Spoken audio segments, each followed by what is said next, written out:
Hello everybody. It is my pleasure to invite Shahsi Verma and Ben Johnson from Transport for London today to have a conversation with us on what is Bangalore and the mobility issues that Bangalore is facing, and some of his ideas and thoughts on how Transport for London has looked at some of these issues in the context of London and its mobility issues and how they have resolved some of these challenges. So Shashi, if you could just start by introducing yourself and then setting some context to this discussion. Well, thank you, Revathy, and thanks for inviting us here. My name is Shahsi Verma. I am the Chief Technology Officer and Director of Strategy for Transport for London. I've worked for TfL almost since the time that TfL was started. I've been there 17 years and TfL has been around for 19. And I'll tell you a little bit more about what Transport for London is. But I've been there through the entire journey of the transformation of London. Ben. Hi, my name's Ben Johnson. I also work for Transport for London. I've been there 6 or 7 years and have done a number of jobs at TfL, including looking after road safety, thinking about road space management, and also thinking about investment planning and prioritisation. And currently I work in Transport for London's consulting arm, which is looking to work with organisations across the world, particularly cities, to help think about solutions that perhaps Transport for London has learned about along its journey so far. So let me start with one of the first questions. Today, if you look at the modal share of Bangalore, of motorized transport only, I'm not talking about non-motorized transport, we have approximately 50% motorized and 50% public motorized and 50% private motorized, give or take a percentage point. Given this modal share and the fact that all our high density corridors at peak time are working at 4 to 6 kilometers per hour traffic movement, what do you think we should be doing in the short run to immediately fix some of these issues so that at least the speed goes up a little bit more? And of course I understand the need to have a larger comprehensive strategy for mobility itself, which is long-term in nature. But if you could just talk about a little bit about the short-term as well as the long-term. Well, the challenges in Bangalore are identical to other cities in India, and they result from a format of planning and development that unfortunately doesn't work. And the issue here is that we have not really provided for the efficient use of public transport in any city in India, and instead development has been very focused on the use of cars to get to, or the use of private transport in one form or the other to get to employment. So, it's important to look at the short-term solutions that we can bring about in this, but I don't think you can divorce yourself from the fact that this is a much bigger problem, and you need a solution that's commensurate with the size of the problem. That's the first starting point that we need to look at. And any short-term solutions developed in isolation of a long-term vision and strategy are in danger of not working because they're not coordinated. So the big learning from London, certainly the big learning from the creation of Transport for London, is as an integrated body, we have to take a view of integrated mobility in London. And mobility is an issue that also cannot be divorced from land use, because it's land use that leads to the need for mobility. If you were magically able to live right next to your office, then there's no need for mobility, because your commute will reduce down to zero. And in some cases, if you go to a village, that's kind of what happens. People live and work in the same area, and there's no need for mobility. But when you get to larger cities, you have to understand the nature of mobility demand that cities give rise to. Fundamentally, if you look at efficient cities anywhere in the world, London being an example, but Paris, Hong Kong, Singapore, Tokyo, all of these have one thing in common, that the reason that businesses are located in those cities is that they're able to access, or they want to access, a very wide labor pool. And you can only do that by creating an area from which that entire labor pool is able to get access to the jobs. The model that they follow is almost identical, that all of these cities have a very small, dense urban core, which is fed by rail, high-density rail. That's the only way to serve a high-density core. And then all the other things follow from that point on. So the need to use cars reduces, And certainly the need to use cars to access the jobs in the central area reduces drastically. One of the statistics in London is that about 65% of our traffic is by public transport, walking or cycling, and 35% of the traffic is by car. But there are three different Londons. There's a central London, there's an inner London, and there's an outer London. In the central London area, 96% of the traffic is by public transport, walking and cycling. And in fact, that area would not exist and not be productive if there was any more car traffic than that. The reason we have things like the congestion charge is to try and reduce the car traffic even more so that public transport can become more efficient. So while the need or while the desire to try and improve traffic speeds is paramount because that's the problem that you can see today, the solution to that does not lie in trying to make cars faster. The solution to that lies in creating a more efficient public transport system and a more efficient city that can be served by public transport. So, you raise a very interesting point about the very dense core and people coming from the peripheries to the core for jobs and economic activity. In Bangalore, we have a very unique situation where the core is not as dense. The core consists of government offices, retail, entertainment, some park spaces, eating spaces and that kind of thing. And really all the major jobs and new age jobs have all sort of gone to the periphery. And they've gone to the periphery for various different reasons. At one point of time there was no land and land was freely available and they were able to take all of these private lands and build big structures and all the offshoring activity happened there. As a result, you have a very dense periphery in pockets which are very underserved by public transportation and therefore largely dependent on private transportation or what you may call semi-private. It could be shared mobility or different kinds of mobility. We call it para-transport. So those kinds of means of transport where people just learn to get by. In a situation like this, how would you, we are really at those dense corridors, as I mentioned earlier, we are at 4 kilometers an hour during peak hours. And those peak hours are almost extending to about 6 hours a day. It's not like concentrated for an hour because it's an extended period of congestion. So how would you, in such circumstances, look at inverting the entire modal usage from what it is currently? So if you look at the model in Bangalore where the development has happened in the periphery, it's not unusual. This is basically what's happening in Delhi, it's what's happening in Mumbai right now. It's actually a pattern of development that's quite common in India. It is not a mark of success though, I have to be quite clear about it. It is a result of the failures of urban planning that's happened because we've not allowed the cores to reshape along with demand. Artificially constrained planning policies have been a part of it. And what you call a dense outer periphery is actually not that dense. When you look at the employment density in the periphery of Bangalore, it's running at about 4,000 to 5,000 jobs per square kilometer. Right? That is a very provincial level of employment density compared to what you see in London. If you look at the central core of London, the employment density is 1,50,000 jobs per square kilometer. Whereas here, we are at 5,000 jobs per square kilometer, but we face the problem of congestion. And the reason for that problem of congestion is because of inefficient land use planning and therefore inefficient transport. The problem in Bangalore, as it is in many other cities in India, is that people live everywhere and they work everywhere. And therefore, the nature of demand is one of people traveling from everywhere to everywhere. It is not possible to serve that kind of demand in any city. I mean, if you're a small city, if you're a city of a population of 5 lakhs, that's a model that works perfectly well. But you can't scale up that model to a city of the size of Bangalore. And I remind you, if you think that model doesn't work today, try imagining what that model is going to look like when there are twice as many people in Bangalore, which is what's projected for the next 20 years. So clearly this needs a very different kind of city if you don't want Bangalore to come to a complete gridlock.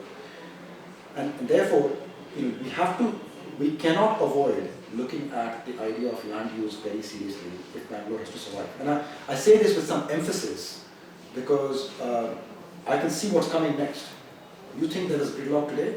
I can see the gridlock that's going to be here if there are twice as many people. So that's coming. Right.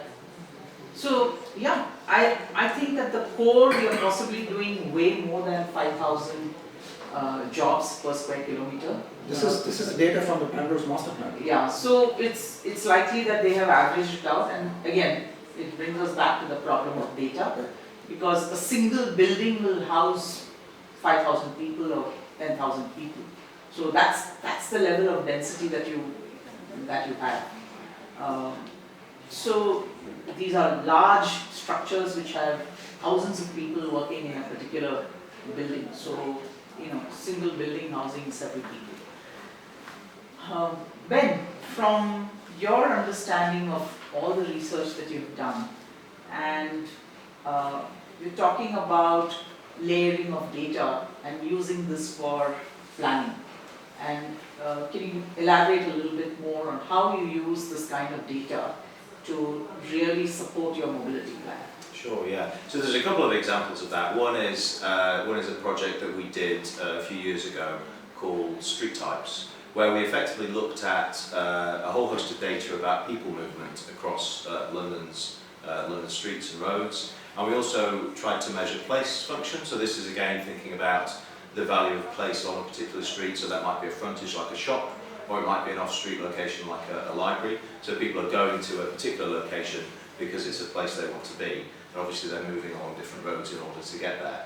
And we effectively categorised London streets into 3 categories of place and 3 categories of movement, which allowed us a 9-box grid of London streets. So effectively every street in London was assigned a particular category. And then we were able to think about how that might help us with planning perhaps a toolkit for particular options for the streets that were in one category or another. So you might have a street that had really high movement, and you could see that that was a high-speed road that was perhaps pedestrians weren't allowed along, and that would be fine. You're moving a lot of people rapidly in cars, and that's perhaps an appropriate thing to do in some locations in the city. And you could also look at other locations where they had high place function, and you would need a different set of urban design tools to solve the problems in that location. So this helped us actually think about where we might want to move from one street type to another, because perhaps land use was changing, and then what tools we might need to bring in to support that land use change in the urban street environment. So this helped us characterise London streets in a helpful way for planning and designing the future. So I think this 3x3 grid is a very interesting grid that you talk about. So do you look at modal share, your desired modal share in different typologies of streets and usage that you spoke about? So I think it's important to stress that this was both a data exercise but also a consultation exercise. So in developing this map for London, we had to, of course, look at all the information we could get from the various models we have of traffic movement in London, and so we could certainly do people movement on a modal share basis, so we could look at bus movement, or we could look at freight movement, for example, along each of those roads. But also we had to, because we were doing it for the roads that Transport for London manages, which make up about 5% of the network, but carry about 30 or 40% of the traffic, we don't manage the other 95% of London's roads. They're managed by the boroughs within London, and there are 33 of those. So with this map that we had the data from, and we had some land use information for, we went around each of the boroughs and had a conversation with them about how they felt the data represented the streets in their boroughs. So we were able to come to a joint agreement then about the different streets in London. So it's partly informed by data and partly informed by consultation with the governments in each of those locations. And I think that's really quite an important point, because if we can have a joint view about the purpose of a street now and whether it's meeting that purpose, we can then potentially also develop a joint view about what the future potential of that street might need to be, and therefore what interventions and investments might be needed to get it from where it is now to where we want it to be in the future. So, Shashi, having seen what Bangalore traffic is, and you're doing some work for MOTH, can you tell us a little bit about the work that you're doing for MOTH and how you're looking at mobility for various cities? Well, we are doing quite extensive work on North, but we're also talking to other cities. In fact, the sort of discussion that we're having here, I have an almost identical discussion going on with Chennai and with Mumbai right now. So of course, there are many different problems to be sorted out in fixing the way our cities work. One of them is to give more primacy to the way buses work. And that's really about fixing the delivery model for buses to make sure that they don't cost as much to deliver. The question of how they're priced and what fares is a different issue, but we should at least try to come up with the most efficient form of delivering bus services. And in London, we've got a model that's now been in place for about 30 years of franchise bus services. So the one thing that people who have visited London might find surprising is that all buses look identical. They all have our branding on them, but we don't own any of the buses ourselves. They're all contracted out. So our job is to do the service planning and to run the contracting. But the service is delivered by private companies at a much lower cost than what we would be able to deliver.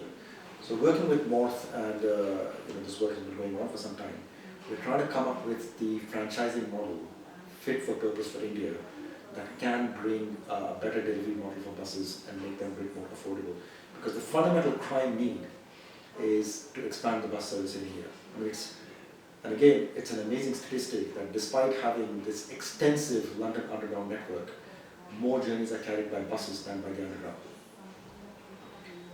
London is a city about the same geographical size and about the same population as Bangalore, but there are 9,000 buses in London, and 80% of them are double-deckers. So effectively, we're running a fleet of about 16,000 buses, despite having this extensive rail network.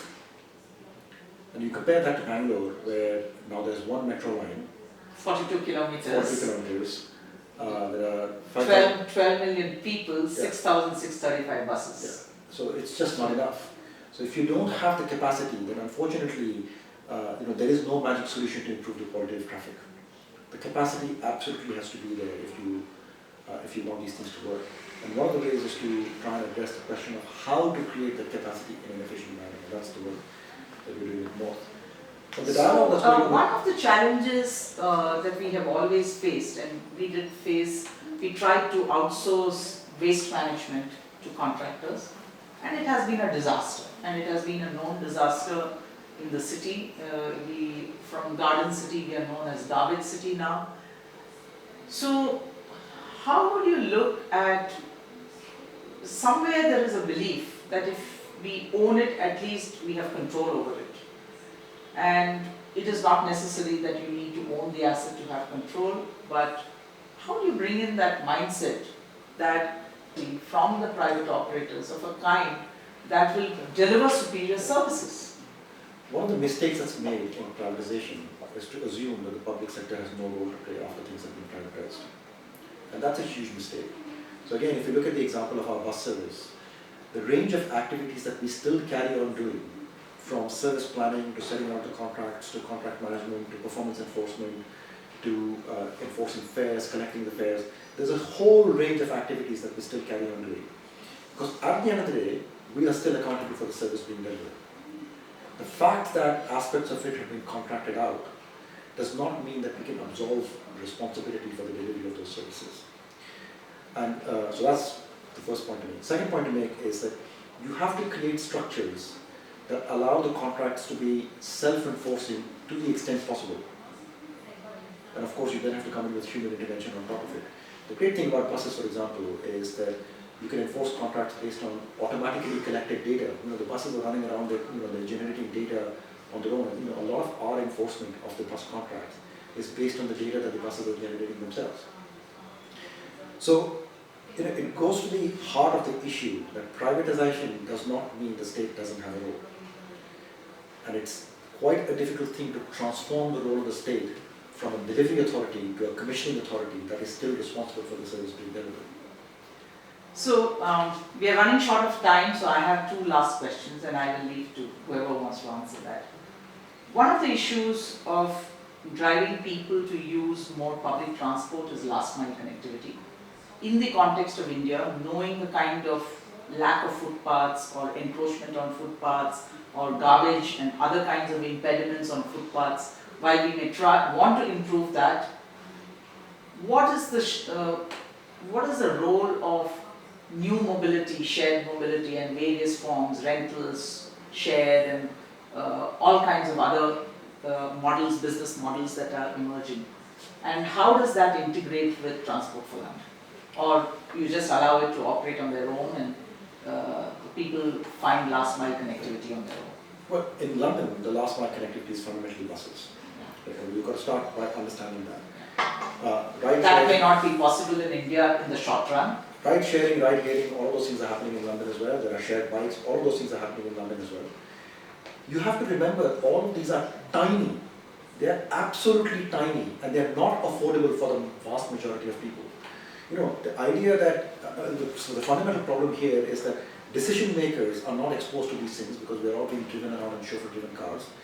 The idea that the last mile connectivity costs 10 times more than the trunk route that you're taking is an absurd idea. You can't take an Ola or an Uber for your last mile connectivity at 100 rupees when the bus fare to take you to close to your last mile was 5 rupees. We have to find solutions that work for the majority of people. And the answer is not all this newfangled stuff. The answer is very much public transport. So, the other question, of course, is what should Bangalore aspire for in terms of modal share in the next 5 years? Let's say in the highly congested areas, which are high density. Well, for any city in India, if you can just stabilize the mode share and make sure that the public transport mode share is not declining, that would be a huge victory. Okay, so any last closing comments, Ben? So I think the point that Shashi's making about the bus network is really important. So the purpose of Bangalore and its future aspirations and its vision as a city will drive a need for a particular pattern of land use, and that will drive a particular pattern of bus network. And so you can then define what the bus network might be for, and you can set then metrics. For example, the number of residential properties within a certain percentage, within a certain distance from your bus stop infrastructure. And so there's ways to kind of get that vision to drive right down through the operations that you need to have to fulfill that vision. So thank you very much, Shashi and Ben. It's a pleasure having all of you. Thank you. And key learnings for us in London, in core areas of the city, there are almost 96% public transport. We have a long, long way to go. At some point, hopefully our high density corridors, we will be seeing at least 60 to 70% public transport. We'll be very happy. Thank you very much for your time. All the way.